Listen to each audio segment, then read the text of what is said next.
광야란 먹을 것을 구할 수가 없는 곳입니다. 그런데 그 광야에서 하나님께서 만나로서 그들을 먹이셨습니다. 그러므로 만나는 하나님이 어떠한 상황을 만나더라도, 그들이 어떠한 상황을 닥치더라도 그들을 먹여주시겠다는 확실한 증거입니다. 그러나 그들이 그렇게 만나를 먹는다고 해서 죽지 않는 것은 아닙니다. 그러므로 만나는 우리 삶의 문제의 궁극적인 해결책도 아닙니다.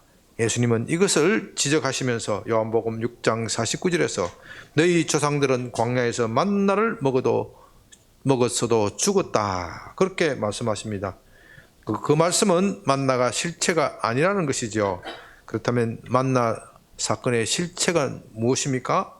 여기에 대해서 지난주에 말씀을 드렸습니다. 만나 사건이 가리키는 실체는 하나님입니다. 만나는 보이는 현상일 뿐입니다. 따라서 우리는 그 만나를 먹을 때, 이스라엘 백성들은 그 만나를 먹을 때 만나 그것만 보지 말고 만나를 주시는 하나님을 보아야 합니다. 그러나 우리 눈에 하나님은 보이지 않습니다. 하나님은 영이시기 때문에 사람의 눈에 보이지 않습니다. 그래서 하나님은 우리에게 예수님을 주셨습니다. 예수님은 하나님의 본체입니다. 예수님을 본 사람은 하나님을 본 사람입니다. 그래서 예수님은 만나 사건을 지적하시면서 내가 곧 생명의 떡이다. 나는 하늘에서 내려온 살아있는 떡이니 사람이 이 떡을 먹으면 영생하리라, 그렇게 말씀하십니다. 결론적으로 만나 사건의 실체는 예수님입니다. 여러분, 이거 깊이 명심해야 됩니다. 예수님을 만나야 우리 삶의 문제가 해결되고 영원한 생명을 얻습니다. 우리가 바라는 그 행복을 얻습니다. 아멘. 그런데 하나님은 만나를 베푸시면서 그들을 시험하시겠다. 출애굽기 16장 4절에서 이같이 하여 그들이 내 율법을 준행하나 아니하나 내가 시험하리라, 그렇게 말씀하십니다. 성경에서 시험이라는 단어는 여러 가지로 사용됩니다. 사탄도 우리를 시험하지요. 똑같은 단어를 사용합니다. 사탄도 우리를 시험합니다. 사탄이 우리를 시험하는 것은 영어로는 temptation, 우리로 번역하면 유혹 이렇게 번역할 수 있습니다. 그것을 temptation 이렇게 말하죠. 사탄이 우리를 유혹하고 시험하는 것은 우리를 잡아뜨리고 죄에 빠지게 하기 위함입니다. 그래서 주 기도문에서 우리로 하여금 시험에 들지 하지 말게 하옵소서, 이건 그 의미가 temptation, 유혹에 빠지지 않게 하여 주시옵소서, 죄의 유혹에 빠지지 않게 하여 주옵소서, 그런 뜻입니다. 그러나 하나님이 우리를 시험하실 때는 우리를 유혹하여 죄에 빠지게 할 그런 의도를 가지시는 것이 아닙니다. 하나님이 우리를 시험하실 때는 복을 주시기 위함입니다. 이것이 사탄의 시험과 하나님의 시험이 다른 점입니다. 여러분이 좋은 대학이나 좋은 학교나 또 좋은 직장을 가지기 위해서 또 어떤 자격을 취득하기 위하여 반드시 시험을 봐야 합니다. 그 시험에 합격해야 자기가 원하는 자격을 얻고 또 자리에 갈 수가 있습니다. 그처럼 하나님은 우리에게 복을 주시기 위하여 우리를 시험하십니다. 이것을 신명기 8장 16절에서는 이렇게 말합니다. 너희 조상들도 알지 못하던 만나를 내게 먹이신다니 이는 다 너를 낮추시며 시험하사, 여기도 시험 단어 나오죠. 마침내 내게 복을 주려 하심이라. 마침내 복을 주려 하심이라. 하나님의 궁극적인 의도는 저와 여러분이 다 복을 받는 것입니다. 그 복을 받기 위하여 무엇을 해야 돼요? 시험을 쳐야 한다. 자격을 갖춰야 한다. 복을 받을 자격을 갖춰야 한다. 그래서 하나님이 우리에게 주시는 시험은 템프테이션이 아니라 테스트, 영어로 테스트라고 그렇게 말합니다. 하나님은 저와 여러분 모두가 복을 받기 원하십니다. 그러나 여러분 모두가 이 테스트에 합격해야 합니다. 테스트에 합격해서 하나님이 주시는 복을 누리는 여러분이 되시길 바랍니다. 그런데 성경의 마지막 장, 구약 성경의 마지막 책인 말라기에서 말라기 3장 10절에서 11조에 대하여 말씀하시면서 하나님을 시험하여 보라 그렇게 말씀하십니다. 만군의 여호와가 이르노라 너희의 온전한 11조를 창고에 들여 나의 집에 양식이 있게 하고 그것으로 나를 시험하여 내가 하늘 문을 열고 너희에게 복을 쌓을 곳이 없도록 붙지 아니하나 보라. 하늘 문을 여시겠다. 지금 하늘 문이 어떻게 되어 있어요? 지금 닫혀 있어요. 하나님께서 11조를 말씀하시면서 하늘 문을 열고 복을 쌓을 곳이 없도록 주나 그렇지 않나 시험해보라 그렇게 말씀하십니다. 여기서 분명히 하나님은 하나님이 우리를 테스트하는 것이 아니라 우리가 하나님을 테스트해보라 그렇게 말씀하십니다. 참 이상한 말씀이죠. 원래 하나님은 사람을 시험할 수 있지만 사람은 하나님을 시험할 수는 없습니다. 우리가 다음 주일에 살펴보는 출애굽기 17장에서는요 마사 사건이 나오는데요. 마사에서 사람들이 하나님을 테스트 시험하였습니다. 하나님은 여기에 대해서 대단히 불쾌하게 여겼습니다. 사람이 하나님을 테스트하면 안 되는 것입니다. 마태복음 4장 7절에서 예수님께서 주 너의 하나님을 시험하지 말라 그렇게 말씀하셨습니다. 사람이 하나님을 시험하는 것은 죄를 짓는 것입니다. 이스라엘 백성들은 광야에서 거듭하여 하나님을 시험하다가 결국 멸망당하였습니다. 그런데 말라기에서는 전혀 다른 말씀을 하십니다. 적극적으로 하나님을 시험해보라 그렇게 말씀하십니다.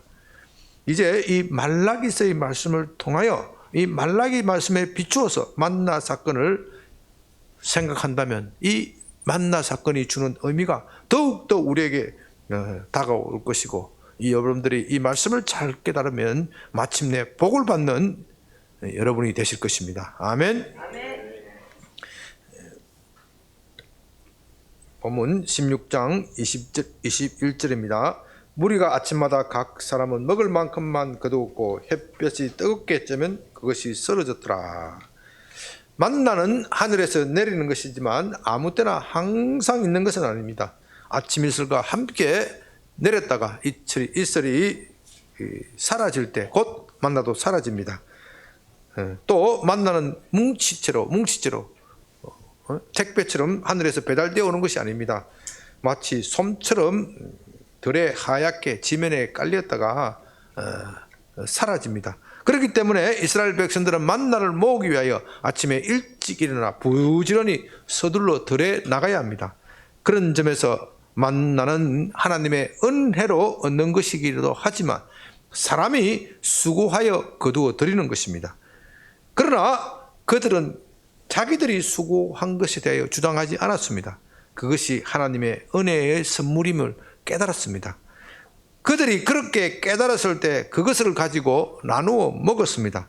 그렇게 나누어 먹다가 보니 많이 거둔 사람도 남는 것이 없게 되었고 적게 거둔 사람도 모자람이 없게 되었습니다. 이것이 만나의 참 정신입니다. 만나는 모든 것이 우리가 가진 모든 것이 하나님의 은혜의 선물임을 인정하는 것입니다. 만나만 그런 것이 아니죠. 사실 우리가 가진 모든 것은 하나님이 주신 것입니다. 우리 손으로 수고한 것이기도 하지만 그 전제가 되는 것은 하나님의 은혜를 주셨기 때문입니다. 우리가 그것을 깨달았을 때 우리는 우리의 손을 펴서 이웃을 도울 수 있습니다. 우리가 그렇게 도울 때 하나님은 우리의 떡 반죽 그릇에 복을 내리시고 다시 채워주십니다. 이것이 만나의 정신입니다. 21절 여섯째 날에는 각 사람이 갑절의 식물 곧 하나의 두 오멜씩을 거둔지라. 회중의 모든 지도자가 와서 모세에게 알림해 모세가 그들에게 이르되 여호와께서 이같이 말씀하셨느니라. 내일은 휴일이니 여호와께 거룩한 안식이라. 너희가 구울 것은 굽고 삶을 것은 삶고 그 나머지는 너희를 위하여 아침까지 간수하라. 그들이 모세의 명령대로 아침까지 간수하였으나 냄새도 나지 아니하고 벌레도 생기지 아니한지라. 여러분 만나에 관한 하나님의 첫 번째 계명 기억하실 수 있죠? 각 사람이 먹을 만큼 한 오멜씩만 거두어라 하는 것입니다. 그러나 어떤 사람들은 하나님의 말씀에 순종하지 않았습니다. 자기의 욕심껏 거두어 들였습니다. 그들은 혹시 내일에는 만나가 내리지 않으면 어떡하나, 그것을 대비해야 한다, 그렇게 생각했을 것입니다. 그러나 그렇게 모아두었던 만나는 다음날이 되니 벌레가 생기고 고약한 냄새가 나서 도저히 먹을 수가 없게 되었습니다. 이제 그들은 깨달았습니다. 만나는 모을 수 있는 것이 아닙니다. 그날 모아서 그날 모두 먹어야 합니다. 그래도 걱정할 것이 없습니다. 왜냐하면 하나님은 내일도 만나를 주실 것이기 때문입니다. 그러므로 하나님이 한 오멜만 거두어 드리라 하면 한 오멜만 거두면 되는 것입니다. 내일 혹시 내리지 않을 것이다 걱정하는 것은 불신이죠. 하나님을 믿지 않는 겁니다. 하나님은 내일도 만나를 내리실 것입니다.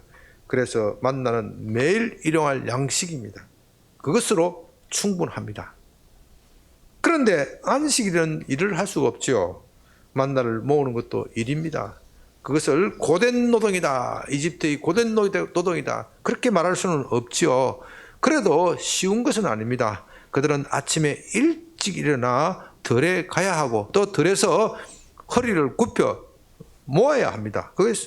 그게 쉬운 수고는 아닙니다. 그러나 안식일에는 휴식을 해야 합니다. 그것을 대비하여 하나님은 여섯째 날, 그러니까 우리로 말하면 금요일에는 한 오멜만 아니라 두 오멜을 모으라고 명령하십니다. 한 오멜은 그날 먹고 나머지 남은 것은 다음 날을 위하여 남겨두어라, 새벽까지 남겨두어라, 그렇게 말씀하십니다. 이스라엘 백성들은 하나님의 말씀에 그대로 순종하였습니다. 금요일 아침에는 평소보다도 만나를 2배나 모았고 먹고 남은 것을 아침까지 보관하였습니다. 그랬더니 신기하게도 이번에는 전혀 벌레가 나지도 않았고 냄새가 나지도 않았습니다. 이것으로 만나는 자연적으로 생기는 음식이 아니라 하늘에서 내린 신령한 영의 양식이라는 것이 확실해졌습니다. 자연적인 음식이라면 어떻게 금요일에 모았다고 해서 토요일에 썩지 않겠습니까? 그것은 하나님이 내리신 신비한 영의 양식이라 확실한 증거입니다. 25절, 모세가 이르되 오늘은 그것을 먹으라. 오늘은 여호와의 안식일인즉 오늘은 너희가 들에서 그것을 얻지 못하리라. 엿새 동안은 너희가 그것을 거두되 일곱째 날에는 없으리라 하였으나.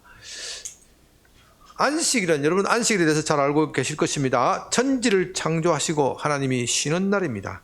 창세기를 보면 하나님은 엿새를 창조하시고 제7일은 쉬셨습니다.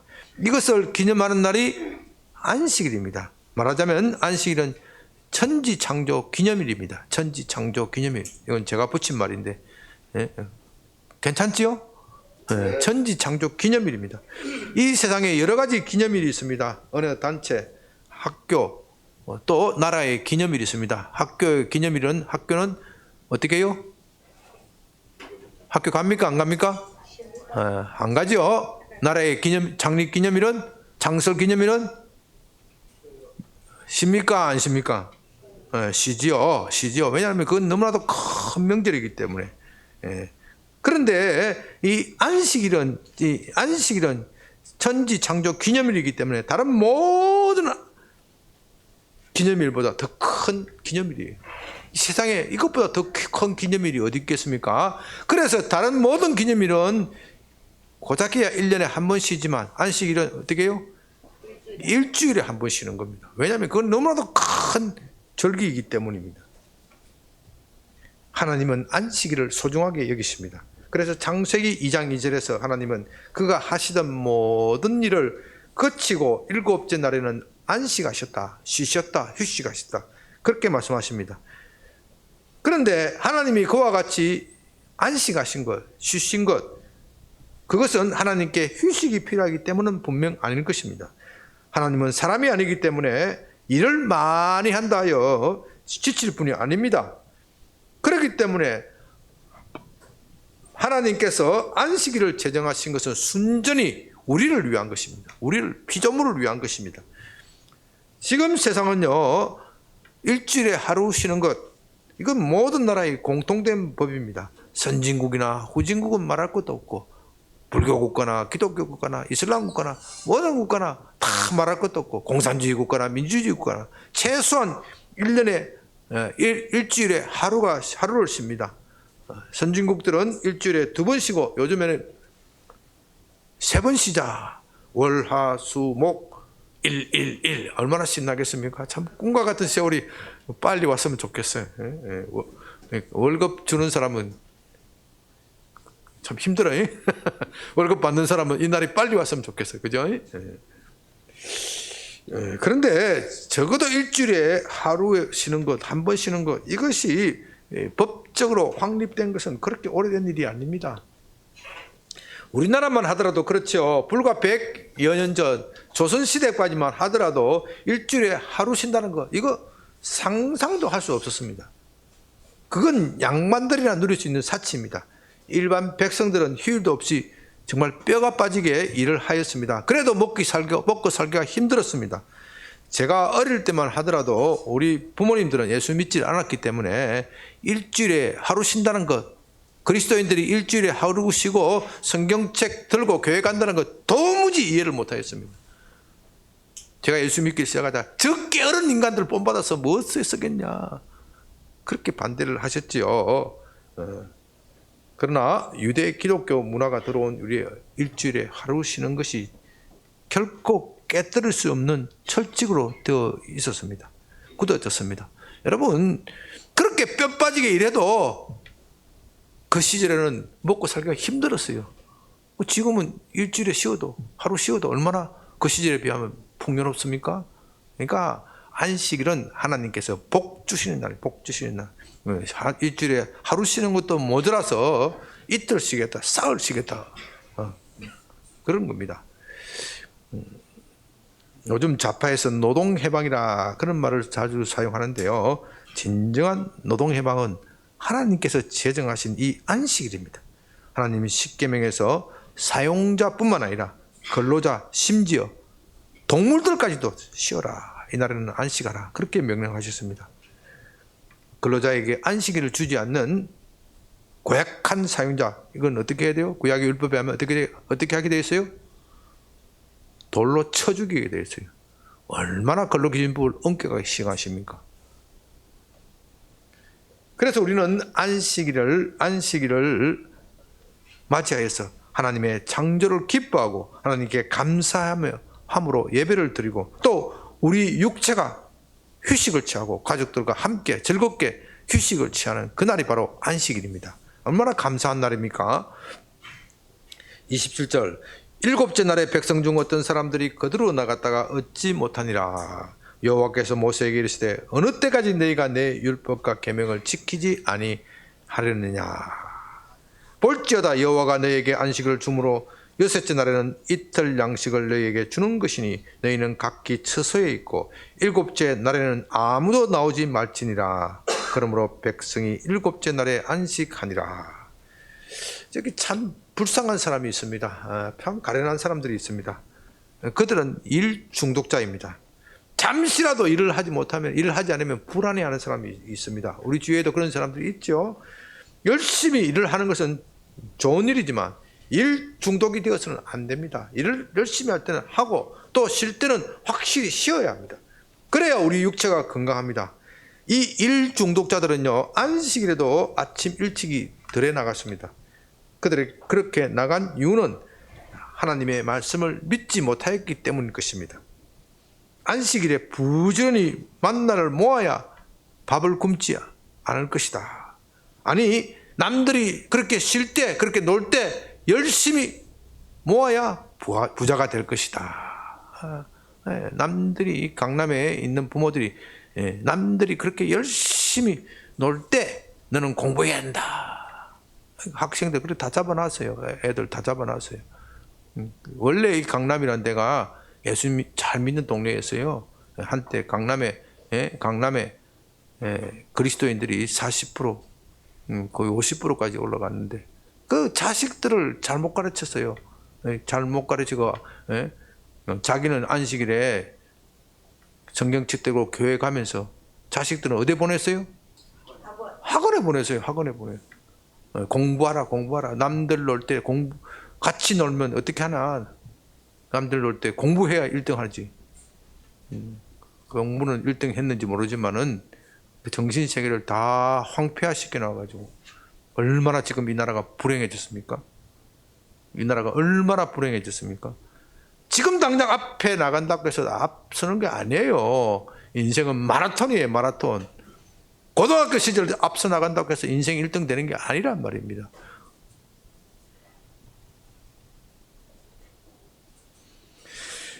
그들은 들에 나갔다가 아무것도 얻지 못하였습니다. 오히려 모세로부터 심한 책망을 들었습니다. 당신들이 언제까지 하나님의 계명을 지키지 않을 것입니까? 언제까지 하나님을 믿지 않을 것입니까? 그러므로 쉬는 것도 믿음이 있어야 합니다. 참 중요합니다. 안식일을 지키는 것도 무엇이 있어야 한다고요? 믿음이 있어야 지켜요. 믿음이 없으면 안식일을 못 지킵니다. 일 중독자는 믿음이 없는 사람입니다. 우리는 이 점을 좀 제대로 이해해야 합니다. 우리는 믿음을 가지고 열심히 일을 해야 됩니다. 하나님께서 내 하시는 일에 복을 주셔서 이 반드시 성취할 것이다. 그 믿음이 있어야 됩니다. 그런데 이 믿음은 일을 열심히 할 때뿐만 아니라 쉴 때도 필요한 겁니다. 하나님을 믿고 열심히 쉬어야 합니다. 쉰다는 말에 열심히 말을 쓰는 것은 좀 어폐가 있는지 모르지만 하여튼 하나님께서 쉬라면 쉬는 것이고 일하라면 일을 하는 겁니다. 그래서 믿음은 순종입니다. 순종이 따르지 않는 믿음, 이건 입만 가지고 있는 믿음, 쓸 데가 없어요. 죽은 믿음입니다. 나중에 십계명을 살펴볼 때 안식일에 대해 자세히 살펴보겠지만 하나님은 안식일을 매우 소중하게 여기십니다. 그것을 어기는 사람은 돌로 쳐 죽이라, 그렇게 말씀하십니다. 그만큼 안식일을 귀하게 여기십니다. 그러나 아직은 안식일을 위반한 사람에 대하여 그렇게 심한 벌을 내리지 않습니다. 왜냐하면 그들이 영적으로 너무나도 미숙하고 어리기 때문입니다. 그래서 지금은 하나님은 부드러운 말로 계속하여 타이르고 계십니다. 그러나 계속하여 말을 듣지 않는다면 매가 가해질 것이고, 매를 들어도 정신을 못 차린다면 결국 나중에 보면은 돌로 쳐 죽이도록 그렇게 하십니다. 그렇게 엄하게 법을 시행할 것은 다 누구를 위한 것이라고요? 그렇죠. 저와 여러분을 위한 것입니다.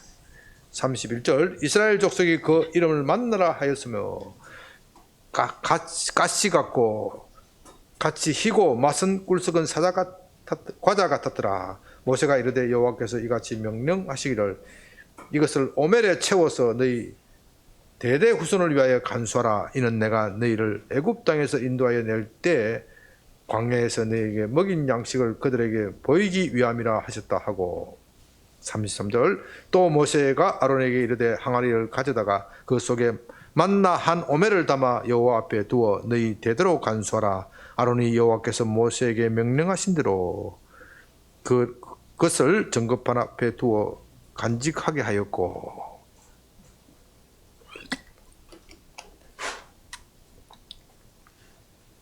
만나는 이스라엘 백성들이 광야 생활을 할 때 하나님께서 하늘에서 내려주신 것입니다. 광야는 아무 데도 먹을 것을 구할 수가 없는 곳입니다. 그렇기 때문에 만나는 하나님이 그들을 먹여주신다. 그들이 어떠한 상황을 만나더라도 그들을 먹여주신다. 그것에 대한 확실한 증거입니다. 그들은 광야에서 그것을 배웁니다. 아무 것이 없어도 하나님만 있으면 된다. 그것을 배우는 것이죠. 하나님은 이것을 그들뿐만 아니라 그들 후손에게도 가르치라. 대대손손 가르치라. 그렇게 말씀하십니다. 그것을 위하여 만나를 항아리에 담아서 그 후손들이 대대손손 볼 수 있도록 간직하라. 그들이 후손이 이것이 무엇이냐 묻거든 하나님께서 우리에게 내리신 생명양식이다. 그러므로 너희들은 하나님 한 분만 계시면 된다. 어떠한 상황을 만나더라도 하나님 한 분만 계시면 우리는 이 상황을 이길 수 있고 극복할 수 있고 승리할 수 있다. 그것을 가르치라는 겁니다. 모세는 만나를 보관하는 특별한 방법에 대하여 구체적으로 말합니다. 구약 성전은 성소와 지성소로 구분되어 있습니다. 지성소는 가장 거룩한 곳인데요. 거기에 대제사장만 1년에 한 번씩 들어갈 수 있습니다. 거기에 가면 다른 것은 아무것도 없고 언약궤가 딱 있습니다. 그 언약궤, 하나님께서는 그 언약궤 위에 내가 거기에 있겠다. 내가 거기서 너희를 만나리라.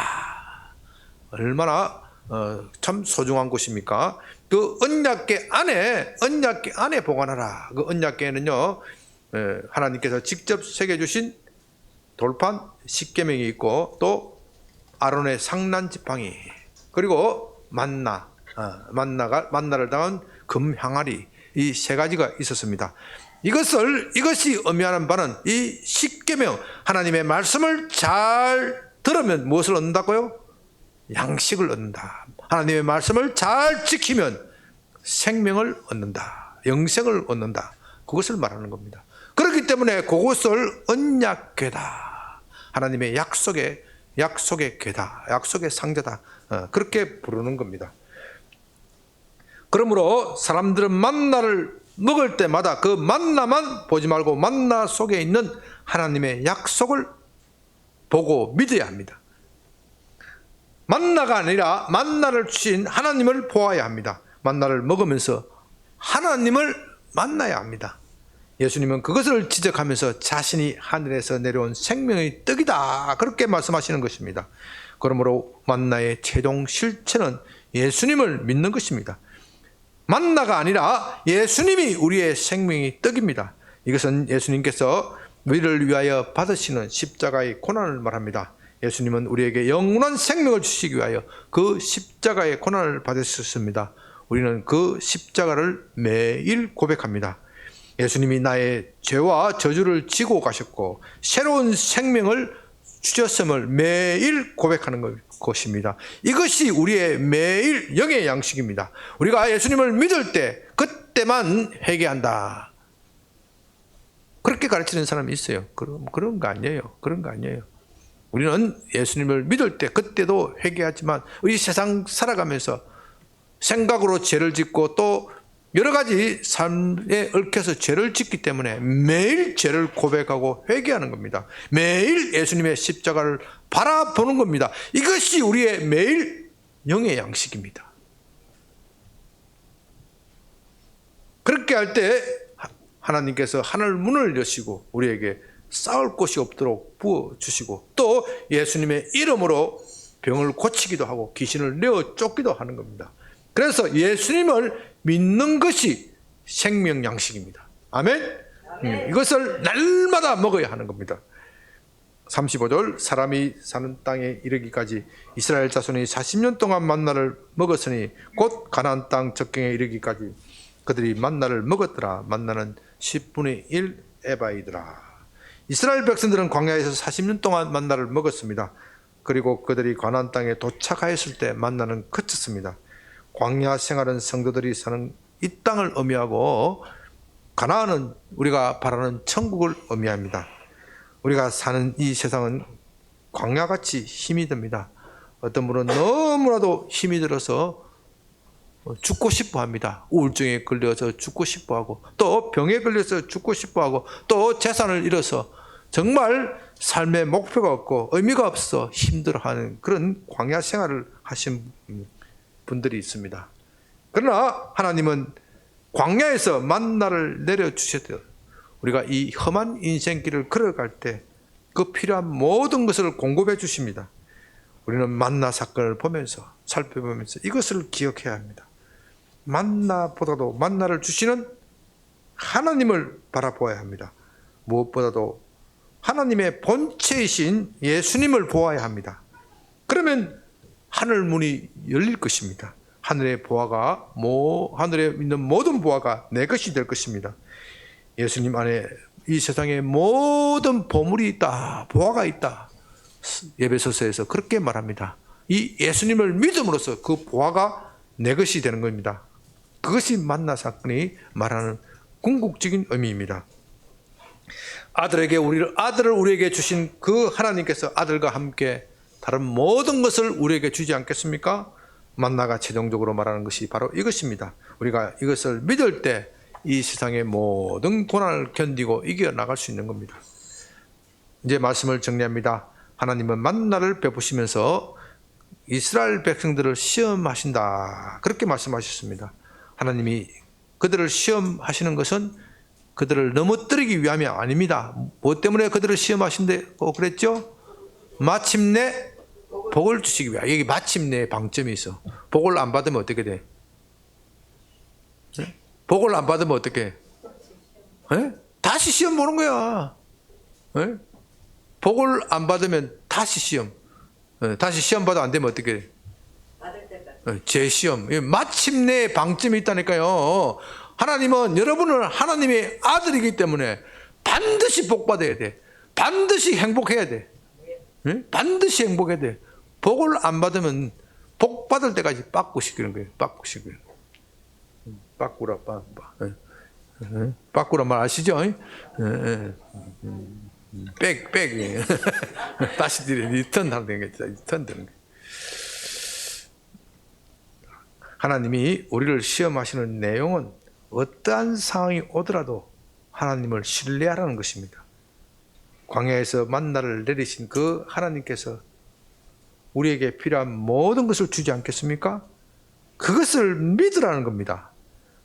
만나 사건의 궁극적인 실체는 예수님입니다.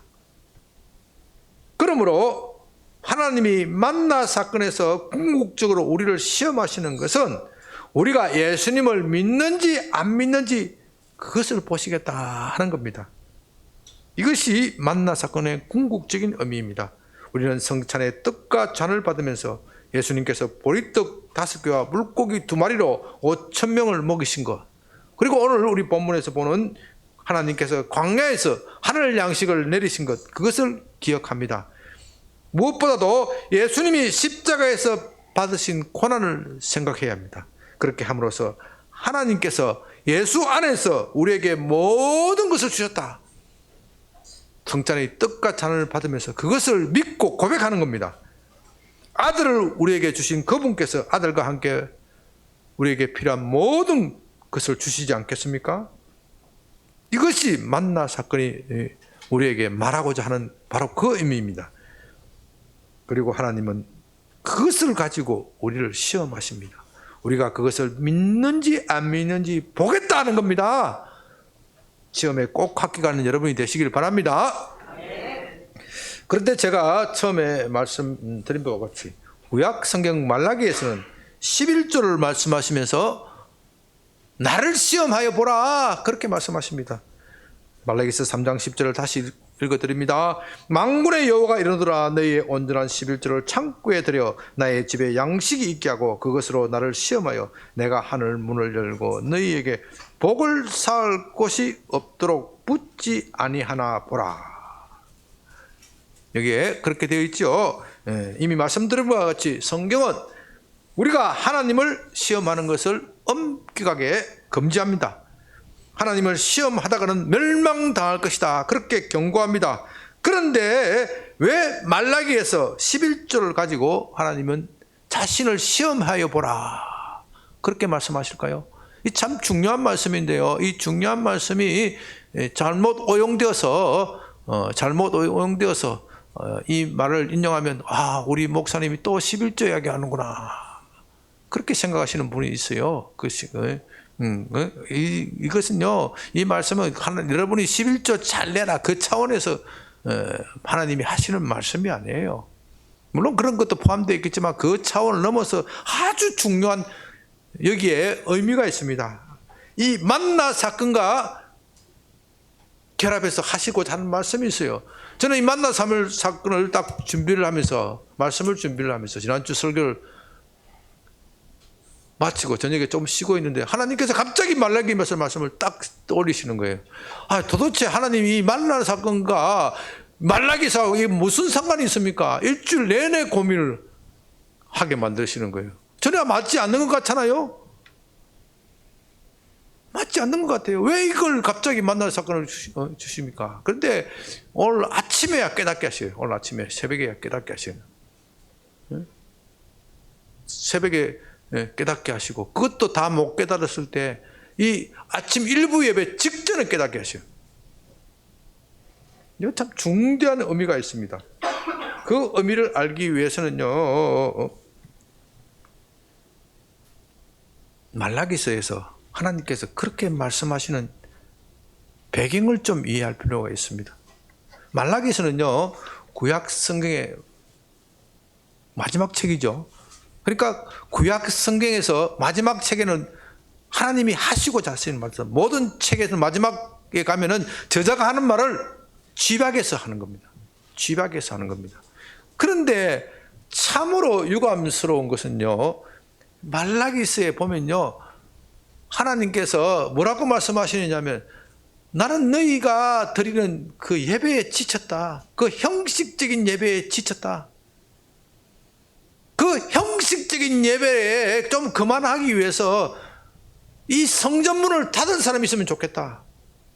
너희가 내게 예물을 가지고 온다고 하면서 저는 것, 병든 것, 그것을 내게 갖춰 바치고 기름지고 살찐 것은 너희가 다 먹어버리는구나.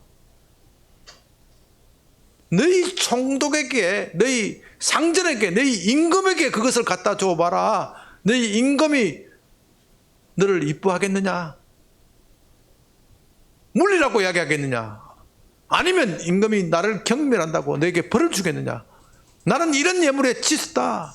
또 다른 선지서에서는 안식일에 대하여 말씀하십니다. 너희가 안식일에 다른 짓을 하고 있다. 예배 드린다고 하고서는 다른 짓을 하고 있다. 안식일에 예사로 장사를 하고 안식일에 예사로 어긴다. 이런 게 되면은 어떻게 되느냐? 하늘문이 닫히는 거예요. 하늘문이 닫히는 거예요. 지금 말라기서에서 이스라엘 백성들의 상태가 어떻습니까? 하늘문이 열렸습니까? 닫혔습니까? 하늘문이 닫혀 있습니다. 하늘문이 닫힌 결과가 어떻게 되었습니까? 그들에게 비가 내리지 않습니다. 비가 내리지 않았더니 땅이 황폐해져 버려요. 3년 6개월 동안 엘리야 시대 때 땅이 황폐해지고 3년 6개월 동안 가뭄이 들었다. 이건 심각한, 요즘 말로 하면 경제적 위기예요. 장기간 불황기예요. 그것뿐만 아닙니다. 그나마 남은 것은 메뚜기가 잡숴버리고 황충이 먹어버리고, 또 전쟁이 일어나면 전쟁에 가서 승리를 해야 되는데 전쟁에 가면 깨지고 패배에 들어옵니다. 깨지고 패배에 들어오면은 남는 것은 무엇입니까? 질병과 가난과 비참뿐입니다.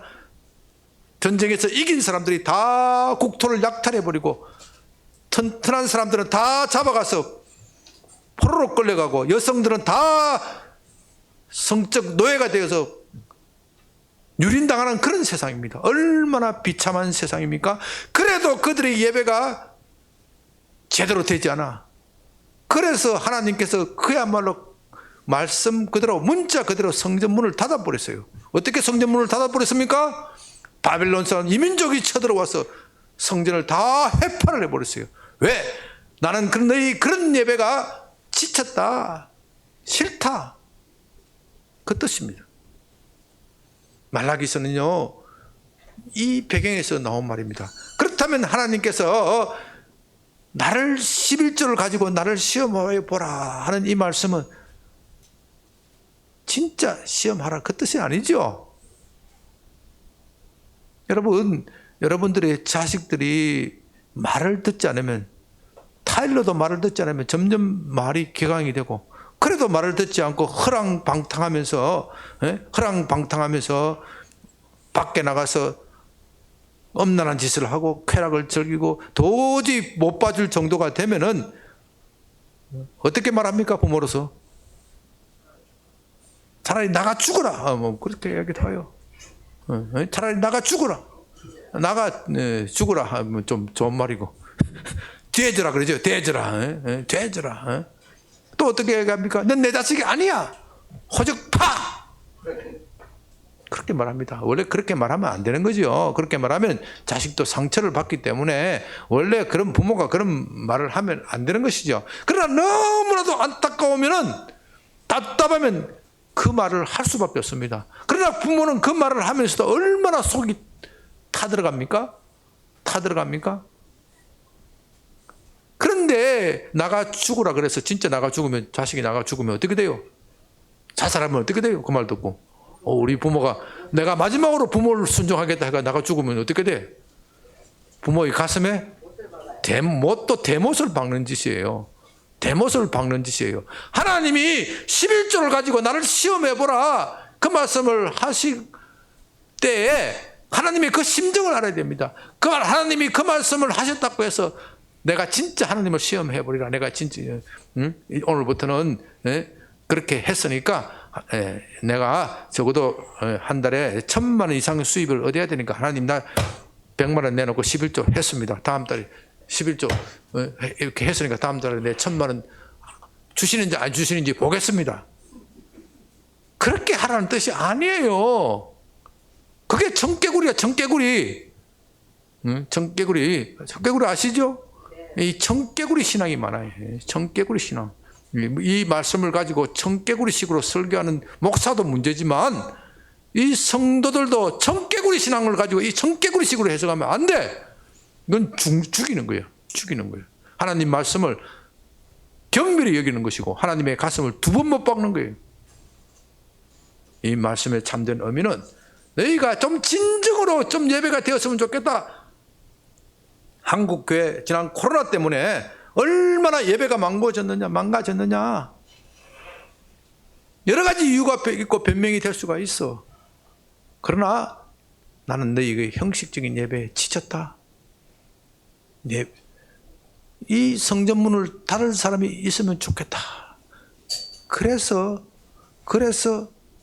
비대면 예배라는 말이 나온 거예요. 그 전에 한국교회가 얼마나 하나님을 경멸히 여기고 우리가 하나님을 얼마나 우습게 여기겠습니까? 제대로 11조나 주일 성수가 제대로 되지 않았던 겁니다. 주일 성수는 우리의 시간을 하나님께 드리는 겁니다. 우리의 시간을 내어서 하나님께 드리는 겁니다. 11조 이런 감사의 예물은 우리의 예물을 가지고 하나님께 드리면서 예배하는 겁니다. 여러분, 하나님이 우리의 시간을 받아서 뭐 하십니까? 하나님 우리 시간을 드린다고 해서 일주일에 한 번 시간을 드린다고 해서 하나님께 무슨 유익이 있습니까? 그 순전히 우리의 유익을 위한 겁니다. 우리가 이게 예배 드리면서 휴식하면서 말씀 들으면서 우리 마음이 어떻게 돼요? 시원함을 느끼잖아요. 리프레시됨을 느끼잖아요. 이 예배 드리면서 하고 여러분들이 다른 모든 것을 비교해 보십시오. 다른 모든 오락이나 다른 영화나 이런 프로하고 어떻게 비교가 됩니까? 예배 드리는 순간에 우리 마음이 싹 리프레시 되는 거예요. 리프레시, 회복이 되는 거예요. 이 시간을 가짐으로써 그리고 나서 가족들과 함께 즐겁게 식사도 나누고 또 성도들과 함께 교제도 나누고 그럼으로써 우리 육체가 휴식을 얻고 안정을 찾는 겁니다. 순전히 우리를 위한 거예요. 하나님께서 여러분의 시간을 가져서 아무 설득 없는 거예요. 여러분이 하나님께 드리는 11조 하나님이 그 돈 가져서 뭐 하시게요? 아무 설득 없습니다. 여러분들이 그 11조를 낸다고 해서 교회가 그 돈을 받아서 그거 태워서 하나님께 드립니까? 아니에요. 하나님이 다 돌려주시면서 너가 나눠 먹으라 그러세요. 교회가 그것을 가지고 우리 교회 유지비도 쓰고 또 가난한 사람들을 돕고 성도들끼리 서로 돕는 거예요. 너끼리 다 나눠 먹으라. 그 뜻이에요. 그 하나님의 마음을 안다면은 우리가 이런 일에 대해서 전혀 부담을 느끼실 필요가 없는 거예요. 우리가 그렇게 하나님을 예배할 때 하나님은 어떻게 하신다고요? 하늘문을 여신다는 거예요. 여신다. 하나님은 하나님을 여신다. 그리고 너희에게 쌓을 곳이 없도록 붙는지 지켜보라. 그 말씀입니다. 한국교회 예배가 무너졌습니다. 하나님이 코로나 시대를 통하여 우리에게 하시는 메시지가 그것입니다. 나는 이런 예배, 형식적인 예배에 지쳤다. 성전문을 닫을 사람이 있었으면 좋겠다. 교회 문을 닫을 사람이 있었으면 좋겠다. 우리가 진심으로 회개하고 하나님께 돌아가고 우리 예배를 회복한다면 하나님이 이 땅을 고치실 것입니다. 성전 하늘 문을 여시고 우리에게 다시 복을 주실 것입니다. 아멘.